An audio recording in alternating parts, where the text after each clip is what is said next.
స్వయాన అమ్మవారే గుడి ఎక్కడ కట్టాలో, తను ఎక్కడ కొలువవుతానో చెప్పి మరీ వెలసిన అమ్మవారు విజయనగరం జిల్లా కొట్టం గ్రామంలోని కోటమ్మ తల్లి. సుమారు 300 ఏళ్ల క్రితం ఒడిశా ప్రాంతానికి చెందిన బిడారిదండు అనే సంచార తెగ గ్రామం గ్రామం తిరుగుతూ జీవనం సాగించేవారు. ఒక సాయంత్రం వేళ కెరండిపురం గ్రామంలో ఒక పెద్ద మర్రి చెట్టు కింద వంట చేసుకుని విశ్రాంతి తీసుకుంటూ ఉండగా, ఇక్కడ కరువు ఎక్కువగా ఉందని ఇంకో ప్రాంతానికి వెళ్లాలని నిర్ణయించుకున్నారు.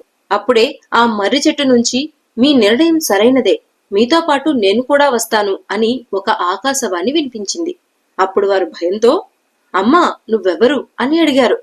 అప్పుడు ఆ స్వరం, నేనే మీ అమ్మ, ఆ ఆదిపరాశక్తిని అని చెప్పి అమ్మవారు దర్శనమిచ్చారు. ఆ మాటలు విన్న బిడారిదండు ఆనందంతో ప్రయాణానికి సిద్ధమయ్యారు. కాని అమ్మవారు ఒక షరతు పెట్టారు. నేను ఎక్కడ ఆగుతానో అక్కడే నా కొలువు అని చెప్పగా, అందుకు వారు ఒప్పుకొని ఒంటెద్దు మీద అమ్మవారిని కూర్చోబెట్టి ప్రయాణం ప్రారంభించారు. ప్రయాణం చేస్తూ ఉండగా కాశీపట్టణం గ్రామం వద్ద ఒక జంగం దొర వారి వివరాలు తెలుసుకొని అమ్మవారిని అక్కడే ఉండమని కోరాడు. కాని అమ్మవారు తిరస్కరించి తన ప్రయాణాన్ని కొనసాగించారు.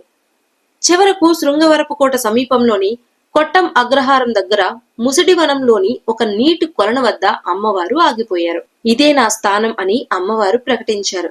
తనతో వచ్చిన బిడారి దండుకు, మీరు ఇక్కడే